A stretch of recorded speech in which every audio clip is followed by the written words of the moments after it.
So magandang araw sa inyo mga bro at welcome kayo ulit sa aking YouTube channel na kung saan pwede kayo makakuha ng tips and idea para sa motor natin. So as you can see, meron tayong project na Muse 40. Ang subject for rewiring ito kasi ang motor niya nagda-drop voltage at nalulobat. So hindi pa naka-isang taon yung battery niya, lobat na. So ang dahilan dito is meron siyang dalawang uh, relay para sa MDL para lang sa high and low. So i-explain ko sa inyo bakit ito naglolobat. So ito na, kung hindi ka pa nakasubscribe sa ating channel, mag-subscribe na kayo kasi meron pa tayong i-upload ng mga tutorial. Salamat. Dalawang fake Bosch relay para sa high and low ng MDL. Tapos ito lang yung gawa nila, naka zigzag ang balas, kawawa. Yung relay ng yung positive supply ng horn hindi dumaan ng fuse. Yan ang gawa nila. Ganito pala mag-wiring. Tapos yung wire mekos. Yan. Yung wire mekos. Yan. Tapos yung electrical tape. Diba? Tapos ito yung relay ng horn nya. Sabi nung iba, okay lang daw dilagyan ng fuse kasi may relay naman. Ito, dumikit sa bakal. Nasunog. Paano pag buong motor yung nasunog? Napaka delikado po. So kung may fuse lang ito, hindi na sana hangtong sa ganito na sunog talaga, no? Di ba? Kung may fuse lang yung busted, hindi susunugin yung wire tulad nito. Na-compromise yung motor ni sir. So, rewire natin ng buo. Ito yung relay niya para sa high and low. Dumiretso ng battery. Positive and negative. Tingnan nyo, hindi dumaan ng fuse. Hindi man lang gumamit ng I-terminal. Napakadelikado po ito. Pwede masunog yung motor nyo pag na body ground po itong wire. So lagyan nyo ng fuse, no, para hindi ma-compromise yung motor ng tao. Napakadelikado nito, hindi dumaan ng fuse. Sus. So nakikita niyo yung horn relay niya, no? Sunog na sunog talaga. Siguro naipit siguro yung wire sa body ground, kaya nasunog yung wire ng horn niya. So yung relay ng horn niya. So kapag may fuse, hindi sana masusunog, no? So pag mag-wiring po kayo sa motor, kahit may relay yan, huwag kayong papayag na hindi lagyan ng fuse. Napaka-importante po ng fuse kasi pag hindi nyo lalagyan ng fuse yan, possible masusunog yung buong motor. So sayang, no? Napakadelikado po para sa motor na walang fuse. So ito na, no, na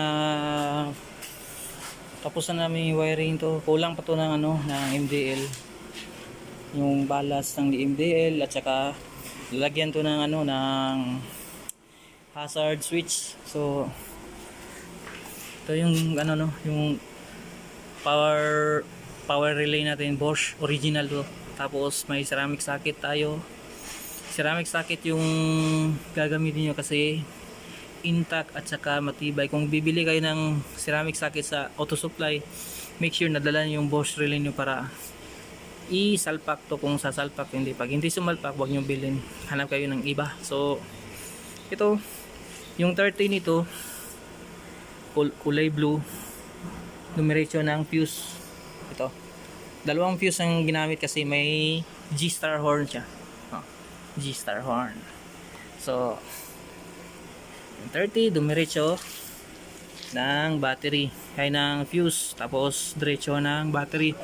Tapos yung 85 nito is negative. So tinap ko siya sa body ground, tapos naglabas pa ako ng ay terminal papuntang negative ng battery. Yun. So, yung ET6 nito is color red. So, tinap ko siya sa ignition switch, yung kulay brown. Yung kulay brown. Tapos, yung isang ET7 sa gitna. Ito na. Ito na yung battery drive natin na advance, no? So, 3-way switch.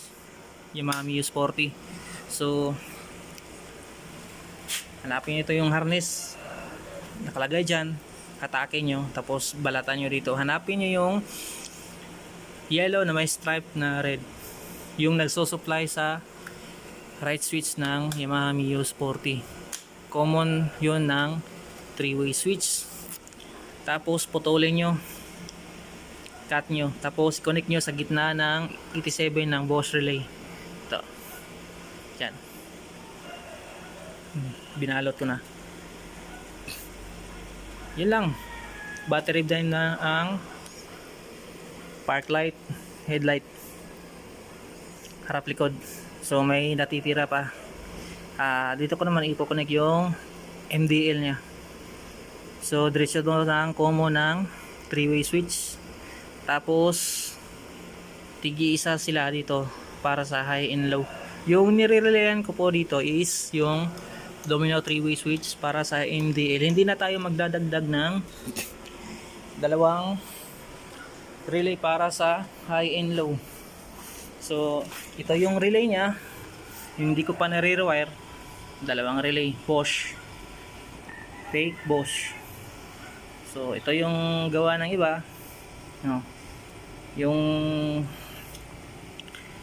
papuntang battery hindi dumaan ng fuse. Yung sinasabi ng iba, hindi na raw kailangan ng fuse kasi may relay naman. Oh, may relay, pero for safety features naman yun. Ito, yung relay horn nya, hindi dumaan ng fuse. Anong nangyari? Oh, nasunog, dumikit sa body ground. Hindi sana ito masusunog kung may fuse. Na-compromise yung motor ni sir kasi wala. Ito yung binayaran niya noon, no? Nasayang lang. So yung relay ng horn ko is nandito.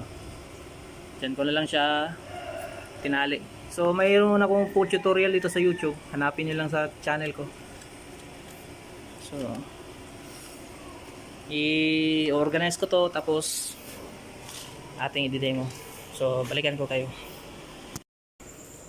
Grabe, inabutan kami ng 6:57. Almost done na. Isasauli na namin yung kaha ng motor. Ito yung fuse para sa power appliance at sa loud horn. Di po siya nakaka-dual contact kasi wala na yung stock horn niya. Loud horn na lang. So ito naka split tube lahat. Sa kabila din sa negative. Pinaghiwalay ko yung negative at saka positive. Di ko pinagsama sa isang hose. So ito yun. Labasan din sa kabila. Yan. Yan ang itsura ng negative. Yan. So silipin natin yung ilalim. Yan. Yan. Nakahos yan lahat.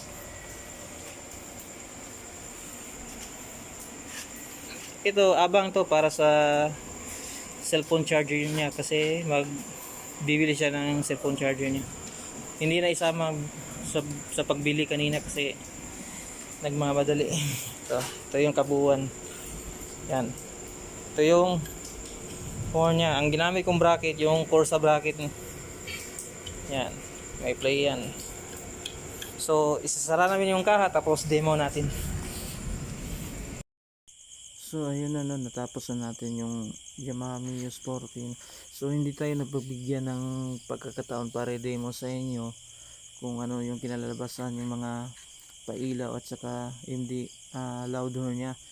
So ang naka-install lang dito is battery drive advance para sa headlight, park light at MDL at saka loud horn. So pasensya na po kayo no, hindi ko po makipakita sa inyo yung demo kasi nagmamadali rin ako kasi malayo pa yung uuwian ko. So sa mga nagtatanong kung ilang voltage reading nito, na-try namin ang high RPM nito at yung voltage reading sa naka high RPM is 15.1.